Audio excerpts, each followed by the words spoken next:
Welcome to Deal Makers. I'm Sarah Sharp. I'm a real deal attorney who helps people buy and sell businesses every day. I am going to tell you one of the main things you need to do when you buy a business to not lose your employees. If you're worried about your employees leaving the second that you've bought a business and you're left holding the bag on a business you don't know much about, please listen. I think this is really crucial to making sure that they don't abandon you day one. Before I get into it, please like and subscribe if you find this content helpful or valuable, and check out dealacademy.org for some courses on letters of intent, NDAs, and other things that you need to become the expert on in order to run your deal process. So let's get into it. Let's say you're a buyer of a business and the seller is willing to let you meet with the employees prior to closing. Fantastic. They're not always willing to do that. But let's imagine a perfect scenario. You've put it in your letter of intent that it's a condition precedent to closing. You want to meet with the employees. You know they're valuable. You know that the seller really wants their employees taken care of. So you're addressing that and you're planning to really incorporate them. You have a conversation with the seller about the types of benefits they're offering, about the pay amount. Here's some things to keep in mind. You don't want the seller to go give all of their employees raises right before they list their business or right before they sell, because you want credit for those raises.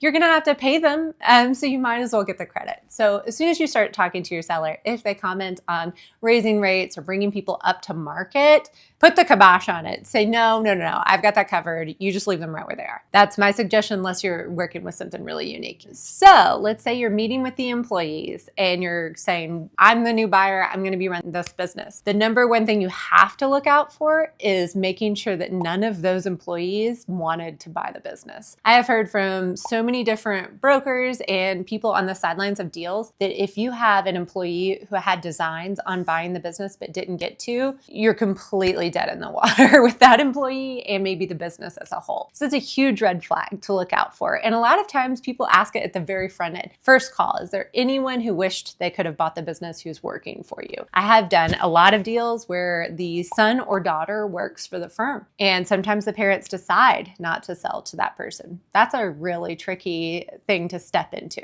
So making sure you understand the employee's motivations is essential. If you are getting a chance to, really design your environment, here's what you want. You want the seller to come in to the office. We're imagining everyone's in person in this scenario. You're coming to the office, the seller says, guys, team meeting, I'm selling the business. I'm really excited about the buyer. You're going to love them. I'm going to give you all the information you need. Ask me questions. Let's talk. And then people go back to their seats, work for an hour or two, and the buyer comes in and takes everyone to lunch. If you get a chance to do this, you are in a great shape. But one thing you really need to make sure that you don't mess up is the first time you meet with these employees, I want you to hand them a physical printed written offer letter. The offer letter should say stuff like it's contingent on the closing of the deal, because if the deal doesn't go through, of course, you don't want to wind up hiring some employees away. You've probably then violated some non-solicitation clause that you're under. So it should be contingent on the deal going through. But what it should say is, at bare minimum, you are guaranteed a job with me if this deal closes, and at commensurate rates and benefits to what you get now. So a couple of things. What you'll notice is I said written. I don't mean email, and I don't mean verbal or oral. I mean written on a piece of physical paper, old school. Because what I have learned over the years of interacting with people in this capacity is that when people's livelihood is at stake, they hear wah, wah, wah. They get incredibly distorted hearing, because while you're talking and saying, we're really excited for the next chapter, and here are all of the benefits that this buyer is going to bring to the equation, they aren't hearing anything you're saying. They're hearing, I have vacation coming up. What happens to my PTO? My daughter has surgery scheduled. Where is my insurance going? Can I still have this surgery? Will I have to cancel this surgery? Will I be able to afford my mortgage payment? And so with all of those things running through their heads, they're not going to hear you very accurately. And it's really important that you get it physically in writing. Additionally, they're going to go home and they're going to talk to their family and say, something crazy happened at work today. It's really disruptive. And their spouse is often going to say, show me the letter. Let me read it with you. I have so many questions. Let's look at it. And you want them to be able to look at it and say, I am guaranteed a position making at least what I make now, if this deal closes. That is the number one thing you can do to help those employees stay on, because what you will find is if there's any sense of uncertainty, you're going to lose not all of your employees. You're going to lose the go-getter, most qualified employees, the people who've been getting calls from former employers or from former colleagues routinely saying, I'd sure love to have you come work over here, because they're great. They're the best ones. And so they know they have contingency upon contingency if they want to leave.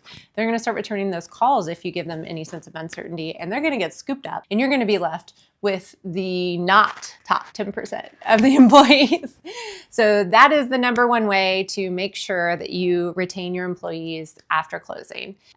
Not always will you want to, but that's my advice is when in doubt, bring them over. You do not know usually until you've bought a business who's the lifeblood of and who's everyone's best friend at the office. So you have to kind of assume that somebody could be really essential to the morale. Another thing is I have nowhere talked about raises. So one of the ways that you might want to do it is in lieu to get the most bang for your buck, right? In lieu of saying, here's an offer letter with a giant raise, you say, here's an offer letter. I'm promising you exactly what you're making now with the possibility for you getting a retention bonus after you stay past the first 6 months or the first year. So if you're going to raise their $60,000 salary by 10%, instead of doing that on day one, say you'll keep making $60,000, and if you stay 6 months, you'll get a bonus payment of $6,000. And then at the 1 year mark,